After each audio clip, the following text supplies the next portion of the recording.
millénium est l'appellation attribuée au règne de 1000 ans de Jésus-Christ sur terre. Certains considèrent ces 1000 ans comme simplement allégoriques ou figuratifs. D'autres, par contre, les considèrent comme obéissant au rythme calendaire qui régit le monde actuel. Une doctrine du message du temps de la fin enseigne même que nous vivons déjà présentement dans le millénium. Mais que disent les Écritures et les messages sur le millénium? Le révérend Francis Tinola est notre invité pour en parler. Pasteur Francis, bonsoir. Bonsoir. Une doctrine du message du temps de la fin que vous enseignez, que vous prêchez, dit que nous sommes déjà dans le millénium. Est-ce que vous partagez cette assertion? Quand les gens disent qu'ils sont déjà dans le millénium, je ne sais vraiment pas de quoi ils parlent. Je ne partage pas cet avis. Certainement que cette doctrine se fonde sur des passages, puisque quand ils expérimentent, quand les pasteurs viennent enseigner, ils s'appuient sur les prédications du prophète que vous aussi utilisez. Dans mes recherches, je suis tombé sur deux passages qui semblent antithétiques, contradictoires, mais qui peuvent certainement servir d'un point d'éclairage. Dans la brochure, le 7e sceau, au paragraphe 215, le prophète dit « Et nous voici en plein âge du millénium, presque. » Or, avant, en 1960, dans l'âge de Thyatire, au paragraphe 17, il dit que c'est la venue de Christ qui introduit le millénium. Alors ces deux passages semblent contradictoires. Est-ce qu'il faut attendre le retour de Christ pour parler du millénium? Est-ce que nous sommes déjà dans le millénium, comme le frère Branham le dit dans la brochure le 7e sceau? Frère Branham n'a jamais dit que nous étions déjà dans le millénium, n'a jamais dit. Vous savez, quand on est en train d'expliquer quelque chose, surtout si on utilise le temps présent, on peut très bien comme ça utiliser des événements futurs en les présentant au présent, en disant que voilà, maintenant c'est ceci, mais après c'est ça. Mais ça ne veut pas dire que nous sommes dans le millénium. Nous ne sommes pas encore dans le millénium. Le millénium, c'est le règne de 1000 ans. On dit encore règne millénaire. Et donc, c'est en fait le jour qu'Adam n'a pas pu vivre dans le jardin d'Éden que Dieu est en train de restaurer à l'homme. Adam, dans le jardin d'Éden, avait vécu pendant 930 ans, donc il n'a pas pu vivre 1000 ans. 930 ans, donc il lui manquait 70 ans pour faire 1000 ans. Celui qui a vécu le plus longtemps sur la terre s'appelait Methuselah. Lui, il a vécu pendant 970 ans. Pour être plus exact, il a vécu pendant 969 ans. Voyez-vous, pour que justement atteindre 1000 ans, il lui manquait donc environ 30 ans, sinon 31 ans. Alors, c'est ce jour donc que l'homme n'a pas pu vivre en Éden que Dieu va donc restaurer à l'homme. Pourquoi nous disons jour? Parce que pour Dieu, un jour est égal à 1000 ans et 1000 ans est égal à un jour. Donc comme Adam et Methuselah et tous les autres n'ont pas pu vivre 1000 ans, aucun n'a pu vivre 1000 ans, c'est donc ce jour-là que Dieu va donc devoir restaurer à l'homme à la fin. Mais comment cela va-t-il se faire? Ce jour ne pourra être restauré à l'homme que lorsque justement l'enlèvement aura eu lieu. L'Église a donc quitté la terre et est repartie dans la gloire. Ensuite, il y a la grande tribulation qui s'ouvre sur la terre. Et à la fin de cette grande tribulation, c'est en ce moment-là que s'ouvre donc le millénium. Alors on ne peut pas venir nous parler d'un millénium aujourd'hui, alors que la grande tribulation n'a pas encore eu lieu, l'enlèvement n'a pas encore eu lieu. Ce serait vraiment paradoxal. Je comprends donc, sans que vous ne désignez ça clairement, vous battez donc d'un revers de main, vous balayez d'un revers de main cette doctrine, justement, millénariste. Je ne veux pas être contre qui que ce soit qui prêche ceci ou prêche cela. Ils ont des raisons pour lesquelles ils enseignent, mais je ne partage pas cet avis. Alors, puisque nous parlons d'un millénium, nous allons essayer de circonscrire le cadre géographique dans lequel va se passer ce millénium. Où se passera-t-il? Pour parler d'un endroit exact où va se passer le millénium, je ne saurais vraiment être suffisamment précis. Mais je peux au moins, en essayant de me baser sur certaines prophéties de la parole de Dieu, vous dire que ça doit être certainement dans cette zone qui est toujours aujourd'hui une zone à guerre, la Palestine. Et donc, en filigrane, conformément à Apocalypse 21, nous pouvons dire que le millénium aura lieu là où se passera aussi l'éternité, c'est-à-dire la nouvelle Jérusalem. Voilà, c'est justement me basant sur cette prophétie qui annonce la venue de l'éternité que je puis dire ça, mais nous n'avons pas vraiment un passage précis de l'Écriture qui nous dise exactement où va se passer le millénium. Alors, donc, dans une autre brochure du révérend William Branham, intitulée Shalom, au paragraphe 162, il dit que pendant le millénium, les gens vont continuer à bâtir, n'est-ce pas, à planter, les gens vont continuer à se reproduire. Est-ce pour dire donc que pendant le règne millénaire qui est dirigé par Christ lui-même, il y aura encore l'utilisation des objets de la science et de la technologie que nous avons aujourd'hui? Qu'est-ce que vous appelez objet de la science? Aujourd'hui, quand vous construisez vos maisons avec des briques agglomérées, je ne sais pas, est-ce que vous utilisez du bois, vous utilisez je ne sais quel matériel, mais ces matériaux, avant d'être aujourd'hui des matériaux ou des matériels utilisés par la science, c'est d'abord pour commencer des choses créées par Dieu, que la science n'a fait que prendre, transformer, modifier, sinon on va même dire pervertir. Donc si il y aura donc construction avec du matériel créé par Dieu, du matériel tiré de la nature, eh bien, il n'y a pas un problème à ce sujet. Donc, on n'a pas à glorifier la science de quoi que ce soit parce que c'est un matériel qui a été fait par Dieu dès le commencement et que la science n'a fait que transformer. Oui, mais vous voyez, par exemple, je suis en train de vouloir dire que dans le jardin d'Éden, par exemple, les hommes étaient nus. Hein, Adam et Ève étaient nus et ils ne s'en rendaient pas compte puisque les yeux n'étaient pas encore ouverts jusqu'à ce qu'ils aient mangé le fruit de l'arbre. Est-ce que pendant le millénaire, nous aurons des habits? Essayez de nous dire un peu comment ça va se passer. Mais regardez, c'est vous qui prêchez que vous allez. Regardez, nous irons au même quand on dit qu'Adam et Ève dans le jardin d'Éden étaient nus, mais nulle part dans toute l'histoire où on ait vu un ange du Seigneur apparaître nu. Alors qu'est-ce qu'ils portent, ces anges de Dieu? Qu'est-ce qu'ils ont comme vêtements là au ciel? Y a-t-il des machines à coudre là-bas pour leur faire des robes? Ou y a-t-il des usines qui fabriquent des tissus pour eux là-haut dans les cieux pour qu'ils en fassent leurs robes? Non. Tout vient de la parole parlée de Dieu qui crée ces choses pour l'homme. Et il y a donc une nette différence avec ce que nous utilisons nous ici, qui est l'objet plutôt du péché. Parce que regardez, vous pouvez avoir un joli habit, mais ce même habit qui vous protège, qui vous couvre, qui couvre votre nudité, peut également causer votre perte. Il suffit qu'une étincelle tombe sur cet habit et il va prendre feu et vous pouvez en mourir. Parce que justement, nous vivons dans le royaume du bien et du mal. Tout ce qui est bien chez nous renferme aussi le mal en soi. Donc, il peut tout de suite changer et apporter le malheur. Voilà pourquoi nous aurons certainement des vêtements, mais ça ne sera pas des choses tirées de la science, comme nous le concevons aujourd'hui, comme nous le voyons aujourd'hui. Parce que la civilisation qui sera la nôtre de l'autre côté ne sera plus une civilisation de la science, mais elle sera une civilisation de la foi. Elle produira les mêmes choses, mais cette fois-ci des choses qui seront produites par la foi, et qui auront des bien meilleurs résultats que ce que nous avons ici. Voyez-vous, vous avez aujourd'hui des voitures qui vous permettent de vous déplacer d'un point à un autre. Quand nous serons dans le millénium et même dans l'éternité, nous aurons aussi besoin de nous déplacer, mais nous n'aurons plus besoin de voitures. Alors, c'est ça en fait que le diable a en quelque sorte anticipé dans les sciences ésotériques en présentant aux gens ce qu'on appelle les tapis roulants, où quelqu'un peut être ici et puis il se déplace sans utiliser un moyen conventionnel de transport. Il se déplace, il va très loin, on le retrouve de l'autre côté. Ils utilisent des tapis roulants. Mais en ce moment-là, nous n'aurons pas ce qu'on appelle des tapis roulants. Ça sera simplement par je vais dire, la seule force de la pensée. Mais en fait, une pensée régénérée par le Seigneur qui nous permettra alors de nous déplacer comme ça. En d'autres termes, je suis ici, j'ai besoin de me retrouver à 500 km d'ici, j'y pense simplement. Et avant même que je n'ai fini d'y penser, j'y suis. C'est ça tout le paradoxe. Et l'esprit humain aura beaucoup de mal à comprendre toutes ces choses. Mais c'est là où nous sommes en train d'aller. Donc cette civilisation sera cette sorte de civilisation-là. Pasteur Francis, revenons à quelque chose. Le règne millénaire, c'est un règne de 1000 ans.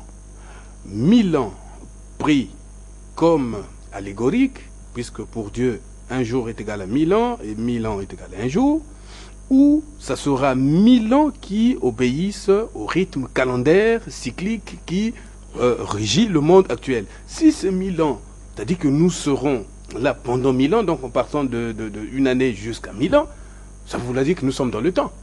Mais bien sûr, la Bible n'a jamais dit que le millénium était l'éternité.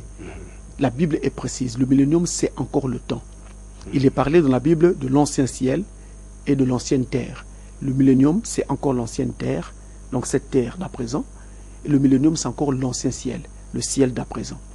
Mais quand nous rentrerons dans l'éternité, la terre ici aura donc changé, le ciel de même, alors ça sera un nouveau ciel et une nouvelle terre. Donc le millénium c'est encore le temps, ce qui fait que c'est exactement le temps tel que nous comptons les jours, un jour, 2 jours, une semaine, un mois, une année, ainsi de suite, 1000 ans. C'est encore le temps et rien que le temps. C'est ça le millénium. Alors, donc, Et en fait, comme je l'ai dit, le millénium, on va presque dire que c'est une sorte de rattrapage. Le jour qu'Adam n'a pas pu vivre en Éden, c'est ce jour-là qui lui est d'abord restauré dans le temps avant qu'il n'entre dans l'éternité. Adam a vécu sur la terre en Éden dans le temps, il n'a pas pu faire 1000 ans, et c'est donc ce sont donc ces 1000 ans-là que Dieu va lui restaurer à la fin, avant qu'il n'entre dans l'éternité. Alors, dans ce millénium-là, dans quel corps seront les gens? Est-ce qu'ils seront dans un corps physique? Est-ce qu'ils seront dans un corps théophanique? Est-ce qu'ils seront dans un corps glorifié pour qu'ils vivent 1000 ans sans maladie, sans... Justement, dans le millénium, nous serons dans des corps physiques. Mais ces corps seront différents des corps d'à présent. Il y a 3 types de corps. Il y a le corps physique, celui-ci, on l'appelle encore le corps de chair. Il y a le corps théophanique, ce n'est rien d'autre que votre théophaniste, on va presque dire votre ange gardien. Il y a aussi le corps glorifié. Le corps de chair ou corps physique, c'est celui dans lequel nous vivons. Nous sommes entrés dans ce corps physique par notre première naissance, qu'on appelle encore la naissance dans la chair, la naissance naturelle, le jour que nous plierons à la maternité. Le corps théophanique, c'est le corps parole. Donc c'est le corps qui est en train de se former pour nous de l'autre côté dans les cieux. Je vais essayer de rendre la chose plus évidente en revenant à un moment en arrière. Vous voyez, quand nous venons ici-bas dans la chair, eh bien, au moment où il y a eu fécondation dans le sein de notre mère, le corps que nous allons devoir porter nous, automatiquement dans les cieux, un esprit est relâché par Dieu pour pouvoir occuper ce corps quand il sera prêt à sortir. Mais cet esprit reste d'abord dans les cieux, en attendant que le corps ne mûrisse et n'atteigne la maturité nécessaire pour qu'il sorte. Et au fur et à mesure que ce corps est en train de grandir dans le sein maternel, pour atteindre les 9 mois qui vont lui permettre de sortir, eh bien l'esprit aussi est en train de se préparer pour entrer dans ce corps. Au moment de la naissance, quand l'enfant sort du sein maternel et pousse son premier cri, les gens disent que c'est parce qu'il a inspiré sa première bouffée d'oxygène, c'est vrai. Mais justement, au moment de cette inspiration, c'est l'entrée de cet esprit relâché par Dieu qui fait pleurer l'enfant. Et alors cet enfant, cet esprit entre dans ce corps et il vient habiter ce corps physique, ce corps de chair. Maintenant, ce corps, nous y sommes arrivés par notre première naissance. Au fur et à mesure que nous avançons, quand nous rencontrons la parole de Dieu, et que nous croyons en l'évangile, nous sommes convertis, nous sommes sauvés, nous sommes passés de la mort à la vie et nous recevons le baptême du Saint-Esprit. Alors, à cet instant-là, il y a un autre corps qui commence à se former pour nous là-haut. Ça s'appelle le corps théophanique. C'est un corps qui ressemble à un corps angélique. C'est un corps parole. En d'autres termes, si je faisais ça, je vais passer dans le vide. Je ne peux pas le toucher en quelque sorte parce qu'il est théophanique. Il est comme, passez-moi l'expression, comme du vent. Vous avez l'impression d'avoir devant vous un allogramme, donc comme un corps, mais tout est lumière. Si vous passez la main, vous passez dans le vide. C'est un peu cela. Mais il est bien réel, il est là et il a parfaitement votre physionomie. Et ça, c'est votre corps théophanique.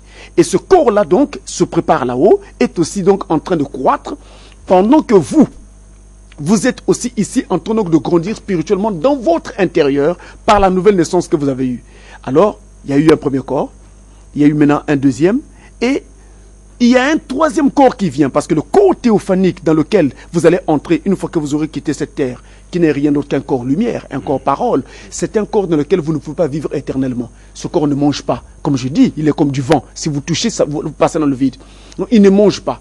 Et donc, il nous faut un corps qui soit réel, qui soit physique. Et c'est pourquoi donc Dieu va faire en sorte que les 16 éléments qui ont formé le corps dans lequel nous vivons ici soient retirés pour former un nouveau corps de chair qui cette fois ne viendrait pas par le péché, mais viendra par la parole parlée de Dieu. Il va prendre le corps théophanique et le placer là-dedans pour qu'ainsi nous puissions vivre éternellement. Donc, en résumé, nous avons 3 types de corps. Le corps physique ou corps de chair, celui dans lequel nous vivons maintenant. Le corps théophanique ou corps parole, celui qui nous attend là-haut. Et le corps glorifié, celui dans lequel nous vivons éternellement. Et c'est ce même corps que nous aurons quand nous serons dans le millénium. Pour revenir un instant sur le corps théophanique, l'apôtre Paul est en train de parler dans les Corinthiens et dit, si cette tente dans laquelle nous habitons sur la terre est détruite, nous en avons déjà une autre qui nous attend de la gloire. Il parle de quoi? Il parle donc de ce corps parole, de ce corps théophanique qui nous attend. Donc si je meurs aujourd'hui, ou si un chrétien mourrait aujourd'hui, eh bien, il y a déjà un autre corps qui l'attend dans la gloire, dans lequel donc il va devoir vivre, et c'est ce corps qu'on appelle le corps théophanique ou corps parole. Vous avez sorti deux mots qui ont retenu mon attention. Vous avez parlé de maternité et vous avez parlé de fécondation. S'il y a des gens dans le millénium qui vont planter et qui vont cultiver, qui vont bâtir, c'est que forcément il y a des gens qui vont y vivre. Est-ce que pendant le millénium, les gens vont continuer à se reproduire? Alors, cette question est assez délicate. Dans les Écritures, dans Ésaïe 65 par exemple, à partir du verset 17, nous voyons que les gens auront des enfants dans le millénium. Parce qu'Ésaïe 65 parle du millénium. Mais comment vont-ils faire pour avoir ces enfants? Ça, c'est un grand paradoxe. Nous savons que la volonté de Dieu avait voulu dès le départ que la femme ne puisse pas procréer par un désir sexuel, par le sexe, mais qu'il fallait que cela se passe par la parole parlée. Et même si cela sera ainsi, ou soit c'est probable que cela soit ainsi dans le millénium, mais nous n'avons pas tous les détails sur cette question. Comment cela se fera-t-il? Est-ce que la femme portera encore une grossesse pendant 9 mois pour ensuite mettre au monde? Comment concrètement les choses se passeront? À ce sujet, la Bible n'est pas beaucoup bavarde. Alors, si donc parlons justement de cette créature, donc les enfants qui vont naître pendant le millénium, peu importe la manière. Le prophète Branham, dans une prédication, la demeure future de l'époux céleste et de l'épouse terrestre, je crois au paragraphe 123, il dit, souvenez-vous de Cham, quand il est entré dans l'arche avec Noé, le péché est entré par lui et est allé de l'autre côté. Donc malgré le fait que l'arche avait été construite pour mettre un terme à tout le désordre qu'il y avait sur la terre, le péché a quand même pu s'infiltrer. Est-ce que pendant le millénium, tous qui auront vécu dans le millénium entreront forcément dans l'éternité? Oui. Il faut noter que même quand vous parlez du péché qui s'était infiltré dans l'arche, c'était encore là la volonté de Dieu. Il avait permis, parce qu'il n'était pas encore le moment de mettre un terme à toute l'histoire de l'humanité. Nous n'étions même pas encore arrivés au premier âge de l'Église. Comment pouvait-on conclure comme si on était au 7e alors que le premier âge n'avait même pas encore eu lieu? C'est pourquoi il avait permis ça, pour que le péché continue à régner, parce que par le péché, ça permet à Dieu de faire le tri au niveau des hommes, de choisir ceux qui doivent partager l'éternité avec lui et de rejeter donc les autres pour une condamnation. Maintenant, donc dans le millénium, tous ceux qui y seront vivront dans l'éternité, parce qu'ils n'entreront au millénium que ceux qui ont le Saint-Esprit. Donc ceux qui auront participé à l'enlèvement et ceux qui auront été récupérés par Dieu à sa propre façon d'ailleurs, ce sont ceux-là qui vont justement participer au millénium. Quand je parle de ceux qui ont été récupérés par Dieu, naturellement, sont en train de faire allusion aux Juifs. Aux Juifs? Oui.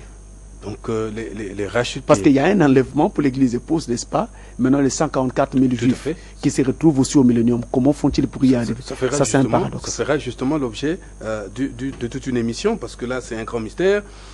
Les rachetés qui seront donc qui vont passer donc par la grande tribulation, vont ensuite être récupérés puisqu'ils sont rachetés justement. Est-ce qu'ils vont aussi entrer dans le millénium? Non. Quand la grande tribulation, je répare, actuellement nous sommes dans le 7e âge de l'Église qui est le dernier, c'est l'âge de l'Église de la Odyssée. L'événement immédiat que nous attendons maintenant, je dis bien immédiat, c'est la venue du Seigneur qui n'est rien d'autre que l'enlèvement. C'est ce que nous attendons maintenant, à l'heure où nous parlons. Quand cet enlèvement a lieu, nous autres, Église, épouses, nous sommes enlevés dans la gloire pour passer 3 ans et demi de noces. Donc c'est un festin de noces qui a lieu où l'agneau est en train de célébrer son mariage avec son épouse, donc son Église épouse. Christ et son Église épouse célèbrent leur mariage.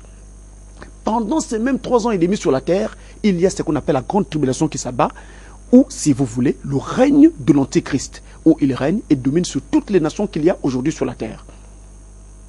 Personne ne peut acheter ni vendre sans avoir la marque de la bête, ainsi de suite, ainsi de suite, ainsi de suite. C'est écrit dans Apocalypse chapitre 13. Maintenant, après cette grande tribulation, il y aura une guerre sur la terre. C'est la 3e guerre mondiale. La Bible l'appelle la bataille d'Armageddon. Parce que justement, cette bataille d'Armageddon sera la troisième partie, je veux dire la dernière phase de cette troisième guerre mondiale. Le monde a connu une première guerre mondiale, 14-18. Nous avons connu une deuxième guerre mondiale, 39-45. Maintenant, il y a une troisième guerre mondiale qui vient et elle est inévitable. J'ai fait appel à tous les historiens qui ont l'habitude de regarder l'histoire. Ils vont se rendre compte que l'atmosphère qui régnait dans le monde à l'époque d'avant la Première Guerre mondiale, à l'époque d'avant la Seconde Guerre mondiale, eh bien c'est la même atmosphère qui est en train de régner actuellement. Il y a un climat malsain, il y a des clans qui sont en train de se dessiner sur la terre. Nous voyons d'un côté les Russes et les Chinois, avec les Syriens à leur tour, et les Iraniens, et de l'autre côté nous avons les États-Unis avec tout le bloc occidental. Donc vous comprenez que c'est un climat très très difficile, un climat vraiment qui annonce des heures sombres qui viennent. Donc il y a une troisième guerre mondiale, elle est inévitable, elle est prophétique, elle est biblique. La chose c'est que tous les chrétiens nés de nouveau n'y seront pas, ne passeront pas là, ne passeront pas par cette guerre parce qu'ils vont être enlevés. Ils seront dans la gloire pendant que cette guerre s'abat sur la terre. Et cette guerre a donc lieu à la fin de la grande tribulation. Quand cette guerre a lieu, elle tue tout sur la terre. Elle sera plus meurtrière que la première et la seconde guerre mondiale. Elle sera plus meurtrière que ces deux premières guerres. Donc tout sera tué sur la terre. Tout. Aucune vie ne restera. Les Russes ont dit que si jamais il y a une autre guerre, les armes que nous disposons aujourd'hui feront que même 20 ans plus tard, on n'aura plus de vie sur la terre. Parce que ça sera terrible. Ça sera terriblement dévastateur. C'est pourquoi nous crions aux gens, entrez dans l'arche avant qu'il ne soit trop tard. Ce n'est pas une blague, ce n'est pas une farce. C'est très sérieux. Et donc, quand cette guerre a lieu, elle termine la grande tribulation. Et quand elle termine la grande tribulation, elle a tout tué sur la terre. C'est alors que Christ et son église épouse redescendent sur la terre après leur noces là-bas. Pour faire quoi? Pour célébrer leur lune de miel. La lune de miel, c'est ça le millénium. Ils vont descendre sur la terre pour passer 1000 ans sur la terre comme voyage de noces. Et c'est donc en ce moment-là que s'accomplit l'écriture qui dit « Les justes marcheront sur les cendres des méchants ». Malachie chapitre 4. Ils descendent, ils marchent sur les cendres des méchants qui viennent d'être tués par cette troisième guerre mondiale. Et pendant ces 1000 ans-là, tous ceux qui ont été tués pendant la guerre mondiale, et donc ceux qui sont passés pendant la grande tribulation et qui sont morts pendant cette guerre-là, ils vont tous rester dans la tombe. Il n'y a que les rachetés qui seront dans le ciel parce qu'ils auront été enlevés, qui redescendent avec Christ pour le millénium. Et à la fin de ce millénium-là, c'est en ce moment-là que tous ceux qui étaient tués pendant la troisième guerre mondiale, et même ceux qui étaient morts bien avant, qui auront aussi passé 1000 ans dans la tombe. 1000 ans dans la tombe, bien sûr. Et même ceux qui étaient morts avant, dans les âges passés depuis Adam, vont donc être rappelés à la vie. C'est ce qu'on appelle la deuxième résurrection, la seconde résurrection, pour être jugés. C'est là que s'ouvre le tribunal qu'on appelle le jugement du trône blanc. Ainsi, vous avez quoi? Vous avez une première résurrection, c'est l'enlèvement. C'est ce que nous attendons maintenant.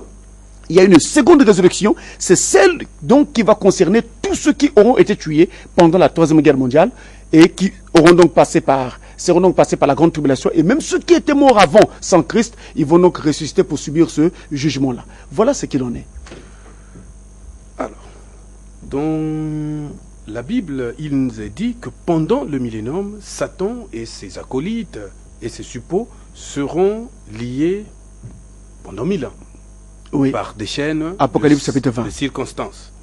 Or, dans la prédication du prophète, l'union invisible de l'épouse, au paragraphe 24, il dit que le millénium, c'est le règne de Jésus-Christ pendant 1000 ans sur terre. C'est le retour physique, n'est-ce pas, de Christ pour emmener une épouse physique. Oui. Jésus est physiquement là, son épouse est physiquement là. Et dans quel état se trouve le diable? Est-ce que le diable est aussi dans un état physique ou le diable reste dans un état spirituel enchaîné par des chaînes de circonstances? Une autre donnée avant de répondre à votre question, nous avons 3 venues du Seigneur. La première venue, c'est quand il est venu mourir à la croix pour racheter son épouse. La seconde venue, celle que nous sommes en train d'attendre maintenant, où il vient prendre son épouse et l'amener de la gloire. La troisième venue, c'est le millénium, c'est là où il revient physiquement, comme vous le dites, avec son épouse sur la terre. Et il est dans un corps physique. Satan est dans quel corps? Eh bien, Satan, peu importe le corps qu'il aura, qu'il soit physique ou qu'il soit simplement esprit, le fait ici est que Satan n'aura plus la possibilité de nous séduire. Et c'est ça qui fait qu'on dise qu'il sera donc lié. Lié parce qu'il est maintenant dans l'incapacité de séduire les gens. Pourquoi? Parce que tous ceux qui sont dans le millénium, donc, qui sont descendus avec Christ du ciel et qui sont maintenant dans le millénium, sont dans des corps glorifiés. C'est des corps que le péché et la maladie ne peuvent plus toucher. Donc Satan ne peut plus toucher par la séduction. Tous les serviteurs de Satan, les païens, les sorciers et tous ceux qui ont servi Satan sous quelque rapport que ce soit, sont dans la tombe parce qu'ils ont été tués par la Troisième Guerre mondiale. Ils ont été tués, ils sont dans la tombe.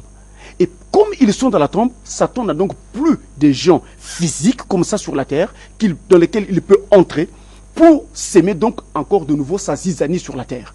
Ainsi, il n'a plus d'ouvriers, il n'a plus de serviteurs, il est donc incapable de travailler. Ne pouvons plus aussi entrer dans les enfants de Dieu qui sont des corps glorifiés, alors il est lié. Voilà les circonstances qui lient Satan. C'est pourquoi on parle de chaîne de circonstances. Autrement dit, Satan est bloqué par les circonstances qui se présentent maintenant à lui dans cette phase-là. Ah, parce que les gens se représentent Satan lié sur une montagne, un peu comme dans la mythologie grecque où Atlas avait été condamné pour avoir... Vous ne pouvez pas empêcher les gens de mal raisonner lorsqu'ils n'ont pas la révélation. Alors, une dernière question avant de finir. On nous dit que dans le livre de 1 Thessaloniciens 4, qu'il y a 3 choses qui vont annoncer la venue de Jésus-Christ avant l'enlèvement. Il y a 3 choses qui vont annoncer sa venue. 3 signes qui indiqueront sa venue. Est-ce que pendant le règne millénaire, il y a aussi des signes qui indiqueront que le millénium est en train de s'achever? Vous savez, on a besoin de signes lorsque on a affaire à une situation où le temps n'est pas précis et n'est pas précisé. En ce moment-là, on a besoin de signes. Les signes sont utilisés pour indiquer le terme d'une chose ou le terme d'un événement. Parce qu'on ne connaît pas exactement à quel moment cet événement va prendre fin. C'est pourquoi on utilise des signes. Or, dans le cas du millénium, c'est bien connu. On compte les années. 1, 2, 3, 4, 5, 6, 7, jusqu'à 1000. Et quand on arrive à 1000, c'est la fin du millénium. Nous n'avons pas besoin de signes pour savoir que le millénium tend vers sa fin. Pasteur Francis, merci. C'est moi. Vous entendrez la vérité et la vérité vous affranchira. Sans doctrine, vous n'avez pas de ministère.